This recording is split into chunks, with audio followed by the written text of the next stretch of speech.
Hello, I am filming right now from inside my shower that has a sliding door with broken glass in the hopes that this tutorial helps you avoid the anger that I just felt in trying to remove this from the frame. So common knowledge and all the tutorials online would lead you to believe that all you need to do to remove this door is to lift up on the door itself to remove the little runners from its track, and then lift up and then push away, so that once you let the glass door then drop, it is free to pull out of the frame. However, what is missing from all these tutorials that I've been looking at is how to address this little pain in the butt clip that is keeping the door in the bottom.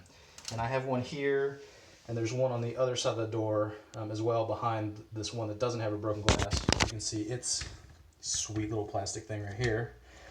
And it took me looking at replacement parts for sliding doors to find out what the heck this thing even is.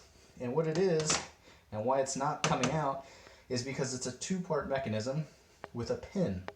And right now you can clearly see it's two parts, but when I was first working with it, you couldn't tell because it was pushed up against there tighter and it looked like one solid piece of plastic. But what you do to free this, and this is the part that I hope helps you, is to pull this little pin out of the piece of plastic, or the remaining piece of plastic.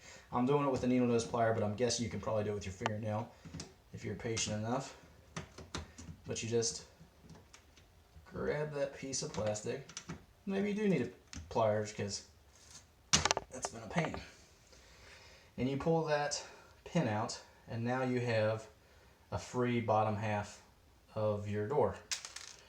And now I got to do that to the other side, and I should be able to now pull this out of the track. So I hope this helps you. Thanks a lot for watching. Please subscribe.